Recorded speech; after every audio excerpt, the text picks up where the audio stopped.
नमस्कार प्रिय मित्रों, स्वागत है आप सभी का हमारे YouTube चैनल विशाखा धर्म गंगा में। दोस्तों, नवरात्रि का महापर्व बहुत ही शुभ और मंगलकारी माना जाता है, जो भक्तों के जीवन में खुशियों की सौगात लेकर आता है। दोस्तों, आपको बता दें कि 2023 में माँ दुर्गा हाथी पर सवार होकर पृथ्वी लोक पर पधारेंगी।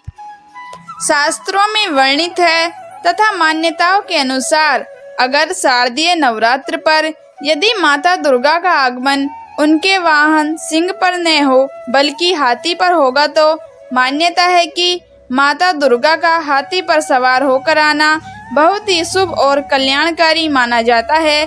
जीवन सुख में हो जाता है, भक्ति का भरपूर लाभ भक्तजनों को मिलता है। दोस्तों, हर बार की तरह इस बार भी नवरात्रि पूरे 9 दिन तक मनाई जाएगी। ना एक भी दिन कम, ना एक भी दिन ज्यादा, पूरे 9 दिनों तक मनाई जाएगी। माता शेरावाली की विशेष रूप से पूजा आराधना की जाएगी। शारदीय नवरात्रि का महापर्व इस बार 2023 में 15 अक्टूबर दिन रविवार से शुरू होकर 23 अक्टूबर दिन सोमवार के दिन पूरे होंगे। ऐसे में शारदीय नवरात्रि पर माता दुर्गा की कृपा पाने के लिए कलश स्थापना का शुभ मुहूर्त है। 15 अक्टूबर को दिन में 11:44 से दोपहर 12:30 तक कलश स्थापना का शुभ मुहूर्त रहेगा। इन महाव्रत में की गई पूजा बहुत ही शुभ मानी जाती है। इससे सभी समस्त देवी देवताओं की कृपा प्राप्त होती है और पूजा पाठ का फल कई लाख गुना प्राप्त होता है। तो चलिए गुरु जी से सुनते हैं वे क्या कहते हैं इस बारे में। तो चलिए दोस्तों जानते हैं। दोस्तों, शारदीय नवरात्र में क्या नहीं खाना चाहिए और कौन सा फल खाना आवश्यक है, क्या नहीं पीना चाहिए, आज हम आपको विस्तार से इस वीडियो में बताएंगे। चलो दोस्तों, वीडियो को शुरू करते हैं। दोस्तों, शास्त्रों के अनुसार बताए गए भोजन चाहे किसी भी प्रकार के क्यों न हो, उनसे जुड़े नियमों का पालन करना अति आवश्यक है, क्योंकि जो मन के मुताबिक किया जाए वह संघर्ष नहीं कहलाता। कहा जाता है कि मनोकामना को पूर्ण करने के लिए थोड़ा सा संघर्ष यानी कि थोड़ी सी तपस्या जरूरी है। ऐसी मान्यता है कि व्रत को पूरी विधि विधान से किया जाना चाहिए, तब आपको व्रत का पूर्ण लाभ मिलता है, आपकी सारी मनोकामना पूर्ण हो जाती हैं। इसीलिए हर शास्त्र में यही कहा जाता है कि सच्चे दिल से यदि आपके मन में ईश्वर के प्रति सच्ची श्रद्धा है तो आपको बिना पूजा पाठ के ही सारा फल मिल जाता है। यदि आपके मन में ईश्वर के प्रति शंका हो तो मनुष्य को कई जन्मों तक सुख नहीं मिलता। भगवान श्री कृष्ण ने गीता में स्वयं कहा था, जो मनुष्य सच्चे हृदय से ईश्वर को पुकारता है तो उसका नाता उस शक्ति से जुड़ जाता है जिसे आपने सच्चे हृदय से पुकारा था। इसीलिए भगवान भी कहते हैं कि सच्चे हृदय से ईश्वर को पुकारे तो वो आपकी हर मनोकामना पूर्ण करते हैं। आप में से ही कई लोग ऐसे हैं जो भगवान के सामने कई घंटों तक पूजा पाठ करते हैं तथा रोते हैं, फिर भी भगवान उनकी मनोकामना नहीं सुनते हैं। जब भी आप ईश्वर को सच्चे मन से पुकारते हैं, पुकारते ही नहीं हैं, भला वो आपकी पुकार क्यों सुनेंगे। दोस्तों, ये तो थी वो बातें जो भक्त और भगवान के बीच की हैं। अब हम जानते हैं नवरात्रों के दौरान क्या नहीं खाना चाहिए और क्या नहीं पीना चाहिए और वो कौन सा फल खाने से व्रत संपूर्ण हो जाता है। दोस्तों, हमारे चैनल को सब्सक्राइब जरूर करें और इस बेल आइकन को दबाना ना भूलें। चलो दोस्तों शुरू करते हैं। दोस्तों, नवरात्रों में सेब खाना जरूरी कहा जाता है, इसीलिए सेब जरूर खाना चाहिए। शास्त्रों में बताया जाता है कि भगवान के भोग में सेब को जरूर शामिल किया जाता है। अगर आपका व्रत है तो आपको सेब जरूर खाना चाहिए। केला, पपीता, तरबूज और मीठे अंगूर खाना चाहिए। इन फलों से व्रतधारी को शक्ति मिलती है और व्रत संपूर्ण हो जाता है। शास्त्रों में बताया जाता है कि नवरात्रों में व्रत के दिनों में सीताफल जरूर खाना चाहिए। सीताफल खाने से 10 ऐसी बीमारियां हैं जो खत्म हो जाती हैं। माना जाता है कि नवरात्रों के दिनों में सीताफल का घर में प्रवेश होना बड़ा ही शुभ माना जाता है। सीताफल खाने से नवरात्रि व्रत सफल हो जाता है, क्योंकि इसमें माता सीता का आशीर्वाद मिला होता है। नवरात्रि के दौरान जो भी इसे खाता है उसे दुखों का सामना नहीं करना पड़ता। सीताफल आपको जरूर खाना चाहिए। नवरात्रों में व्रतधारी को दुकान का जूस व लस्सी नहीं पीना चाहिए, क्योंकि उसमें कई केमिकल मिले होते हैं। इससे आपका व्रत टूट सकता है। जब भी आप फलों का जूस पिए तो यदि याद रखें उसमें नमक ना डालें, अन्यथा आपका व्रत टूट जाएगा। साथ ही आपको जूस में बर्फ नहीं डालना चाहिए। फलों का सादा जूस पीने से व्रत सफल होता है। दोस्तों, व्रत में सिंघाड़े का आटा या कुट्टू का आटा खाने से पहले ही देख लें कि आटा पुराना तो नहीं है, क्योंकि पुराने आटे में कीड़े वगैरह पड़ जाते हैं, जिसके कारण आपका व्रत टूट सकता है। क्योंकि यह छोटे छोटे कीड़े हमें दिखाई नहीं देते और आपके मुंह तक पहुंच जाते हैं। ऐसा आटा खाना मतलब कीड़े मकोड़ों के मांस के खाने के बराबर माना गया है। दोस्तों, नवरात्रों के दौरान आप शाम को खाने में दही ले सकते हैं, आलू वगैरह खा सकते हैं, साबूदाने की खीर बना के खा सकते हैं और आलू के पापड़ भी खा सकते हैं। कई सब्जियां तो ऐसी हैं जो नवरात्रि के दौरान भोजन में शामिल कर सकते हैं। इससे आपको ऊर्जा शक्ति मिलेगी और व्रत सफल हो जाएगा। नवरात्रि के दौरान आप दूध भी पी सकते हैं, जो आपको ताकत देगा। चाय भी पी सकते हैं, लेकिन याद रखें उसमें नमक न डालें। दोस्तों, एक बात का ध्यान रखें, व्रतधारी को खाना यानी गले तक भोजन नहीं करना चाहिए, नहीं तो व्रत रखने का कोई भी फायदा नहीं होगा। थोड़ा थोड़ा खा सकते हैं। दोस्तों, नवरात्रि के 9 दिन आदि शक्ति माँ दुर्गा को समर्पित होता है। नवरात्रि के 9 दिनों में माता रानी के अलग अलग स्वरूपों का पूजन किया जाता है। माता रानी को अलग अलग स्वरूप के हिसाब से अलग अलग पुष्प, अलग अलग भोग अर्पित किए जाते हैं। लेकिन क्या आप जानते हैं, कुछ ऐसी वस्तुएं हैं जिन्हें नवरात्रि के 9 दिनों में भूलकर भी माता रानी को अर्पित नहीं करना चाहिए।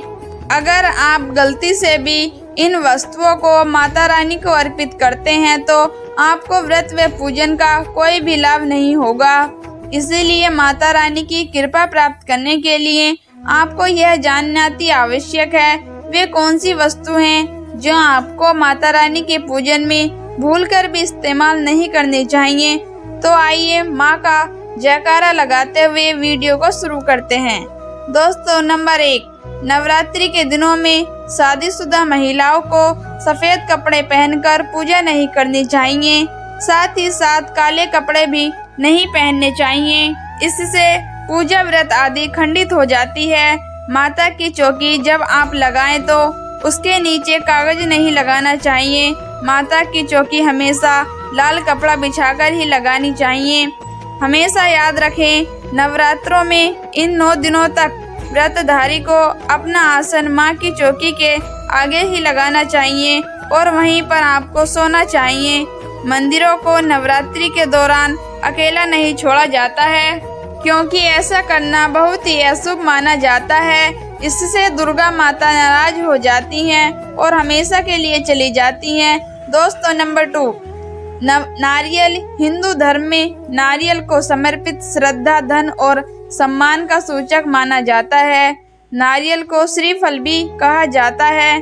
नारियल को सुख समृद्धि में वृद्धि करने वाला माना जाता है। नारियल का हर मांगलिक कार्य में विशेष महत्व होता है। जैसा कि आप सभी जानते हैं कि माता रानी के मंदिरों में नारियल से बलि भी दी जाती है और माता रानी के पूजन में नारियल का इस्तेमाल हम सभी करते हैं। खासकर कलश की स्थापना नारियल रखकर ही की जाती है। माता रानी के पूजन में हम नारियल इस्तेमाल करते समय कुछ गलतियां कर बैठते हैं। दोस्तों, नारियल कई प्रकार के होते हैं। एक हरा नारियल, दूसरा सूखा नारियल जिसके अंदर पानी होता है। जिस नारियल के अंदर पानी होता है, माता रानी के पूजन में सदैव पानी वाला और जटा वाला नारियल ही इस्तेमाल करें। नारियल पूर्ण होना चाहिए, नारियल टूटा हुआ या चटका हुआ नहीं होना चाहिए, क्योंकि पूर्ण नारियल ही पूर्ण और पवित्रता का प्रतीक होता है। साबुत नारियल ही सुख समृद्धि का प्रतीक होता है। साबुत नारियल को ही श्रीफल यानी कि माँ लक्ष्मी का फल कहा जाता है। नवरात्रि में माता रानी के कलश की स्थापना करते समय जटा वाला यानी पानी वाला नारियल ही कलश पर स्थापित करना चाहिए। सदैव यह याद रखना चाहिए कि नारियल को कलश के ऊपर लेटाकर रखना चाहिए। घट स्थापना करते समय कभी भी नारियल को खड़ा करके नहीं रखना चाहिए। नारियल को सोव लगाकर कलश के ऊपर रखा जाता है। सदैव आप नारियल को स्थापित करने से पहले आप नारियल को लाल कपड़े में लपेटकर या उस पर लाल चुनरी उड़ाकर आप नारियल को कलश के ऊपर स्थापित करें। शास्त्रों के अनुसार जब सही तरीके से कलश के ऊपर नारियल रखा जाता है और सही प्रकार का नारियल रखा जाता है, तभी आपके पूजन का सही फल प्राप्त होता है। ये भी ध्यान रखें कि महिलाएं माता रानी को नारियल तो अर्पित कर सकती हैं, लेकिन कभी भी नारियल को माता रानी के सामने भूलकर भी न तोड़े, क्योंकि नारियल देवीय स्वरूप होता है और स्त्रियां बीज रूप से ही शिशु को जन्म देती हैं। इसीलिए महिलाओं को कभी भी नारियल नहीं तोड़ना चाहिए। दोस्तों, नंबर 3, लौंग हम सभी माता रानी के पूजन में इस्तेमाल करते हैं, लेकिन लौंग का इस्तेमाल करते समय एक बहुत बड़ी गलती कर बैठते हैं। हमेशा याद रखना चाहिए कि माता रानी को सदैव फूल वाली लौंग ही पसंद होती है, इसीलिए माता रानी को सदैव फूल वाली लौंग ही लेनी चाहिए। जिस लौंग के ऊपर फूल नहीं होता या जिस लौंग के पीछे लकड़ी की डांडी नहीं होती, आप उसको माता रानी के पूजन में भूलकर भी इस्तेमाल ना करें। फूल वाली लौंग को ही पूर्ण माना जाता है और माता रानी के पूजन में कोई भी खराब वस्तु या कोई भी अपूर्ण वस्तु, टूटी हुई या अक्षत इस्तेमाल नहीं करना चाहिए। इसीलिए माता रानी के पूजन में सदैव फूल वाली लौंग का ही इस्तेमाल करें। दोस्तों, नंबर 4, तुलसी के पत्ते अर्पित ना करने से। दोस्तों, माता रानी के पूजन में तुलसी पत्र का इस्तेमाल करना वर्जित माना जाता है। तुलसी पत्र के अलावा आंवला भी माता रानी को अर्पित नहीं करना चाहिए। दुबड़ा घास अर्थात दुआ भी माता रानी को अर्पित नहीं करना चाहिए। दुबड़ा श्री गणेश जी को अति प्रिय है। नवरात्रि में आप भगवान गणेश को दुआ अर्पित कर सकते हैं। भगवान विष्णु को तुलसी के पत्ते अर्पित कर सकते हैं, लेकिन माता रानी को भूलकर भी तुलसी के पत्ते या दुआ अर्पित ना करें। माता रानी को सफ़ेद फूल भी अर्पित ना करें। माता रानी को सदैव लाल रंग के फूल अर्पित करने चाहिए। लाल रंग के फूल माता रानी को अति प्रिय हैं। खासकर माता रानी को गुड़हल और कमल के फूल अति प्रिय हैं। शास्त्रों में बताया जाता है कि घर में माता रानी के 2 या 3 मूर्तियां या फोटो नहीं होने चाहिए। इस बात का भी आप विशेष ध्यान रखें कि माता रानी के पूजन में कोई भी खंडित चीज इस्तेमाल ना करें। खंडित चीज जैसे कि टूटा हुआ या चटका हुआ दीपक या टूटा हुआ चटका हुआ कोई बर्तन। साथ ही यह ध्यान रखें कि आप लोहे या प्लास्टिक के बर्तन आप माता रानी के पूजन में इस्तेमाल ना करें, क्योंकि प्लास्टिक की चाइनीज बर्तन हड्डियों के पाउडर से मिलकर बने होते हैं। इसलिए ऐसा ना करें। ऐसे बर्तनों को माता रानी के पूजन में सदैव दूर ही रखें। आप जो पुष्प माता रानी को इस्तेमाल कर रहे हैं वे सूंघे हुए या गिरे हुए पुष्प नहीं होने चाहिए। साथ ही वे पुष्प मुरझाए हुए भी नहीं होने चाहिए। ऐसे फूल माता रानी को अर्पित नहीं किए जाते हैं।